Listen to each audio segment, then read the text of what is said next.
நம்ம already video போட்டிருந்தோம் 4 ஊர்கள் சாபம் பெற்று சொல்லப்படுதுன்னு. நவலூர், புட்டப்பட்டு, அள்ளித்துறை, அதவுத்தூர். போன வீடியோக்கு ரொம்ப வரவேற்பு கொடுத்தீங்க, ரொம்ப ரொம்ப நன்றி. யார் அந்த பெண்? அந்த பெண் தான் அக்கம்மாள் என்கிற பெண் தெய்வம். வாக்கை காக்க வந்தாயம்மா ஜக்கம்மா, மீண்டும் ஜென்மம் எடுத்தாயே அம்மா. அரண்மனைப்பட்டி அந்த ஊர்ல தான் அக்கம்மாள் பிறக்குறாங்க. அந்த ஊரை பொறுத்த வரைக்கும் 6 மணிக்கு மேல பருவமடைந்த பெண்கள் யாருமே வீட்டை விட்டு வரக்கூடாதுன்னு, அவங்க வீட்டை விட்டு வந்தா கன்னித்தன்மை இழந்துருவாங்கன்னு ஒரு நம்பிக்கையோட வாழ்ந்துட்டு இருக்காங்க. அந்த ஊர்ல தான் அக்கம்மாள் பிறக்குறாங்க. பிறந்த உடனே தாய் இறந்துடுறாங்க. தான் தந்தை தான் அக்கம்மாளை பாசத்தோடும் குறும்புத்தனத்தை வளர்க்குறாங்க. செல்ல பிராணியான காளையின் பேர் லெக்கன், அதையும் வளர்க்குறாங்க. அந்த ஊர்ல ஒரு நாள் திருவிழா நடந்திருக்கு. திருவிழா நடக்கும்போது அந்த இரவு ஒரு கூத்து நடந்திருக்கு. அந்த கூத்தை திருவிழா எப்படியாவது பார்த்தாகணும் அப்படின்னு அக்கம்மாளுக்கு ரொம்ப ஆசையா இருந்திருக்கு.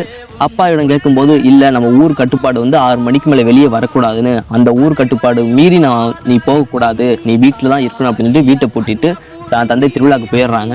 உடனே அக்கம்மாள் அந்த திருவிழாவை கூத்தி நம்ம எப்படியாவது பார்த்தாகணும், அதுக்காக வீட்டு மேலே கூரையை பிரிச்சுட்டு அந்த திருவிழாவுக்கு போய் கூத்தை பார்க்குறாங்க. அதே மாதிரி கூத்து முடிஞ்சுன்னா அக்கம்மாளை வீட்டில் தூங்கிடுறாங்க. உடனே அப்பா பார்க்கும்போது நம்ம பொண்ணு தூங்கிட்டு இருக்கா அப்படின்னு சொல்லிட்டு அவரும் தூங்கிறாரு. அடுத்த நாள் எந்திரிச்சு சாப்பிடும் பொழுது இதுக்கப்புறம் அக்கம்மாளுக்கு நடந்த துரோகம் என்ன, அதை நம்ம அடுத்த பாட்டில் பார்க்க போகிறோம். மறக்காமல் நம்ம திருச்சி வில்லேஜ் பேஜை ஃபாலோ பண்ணிக்கோங்க.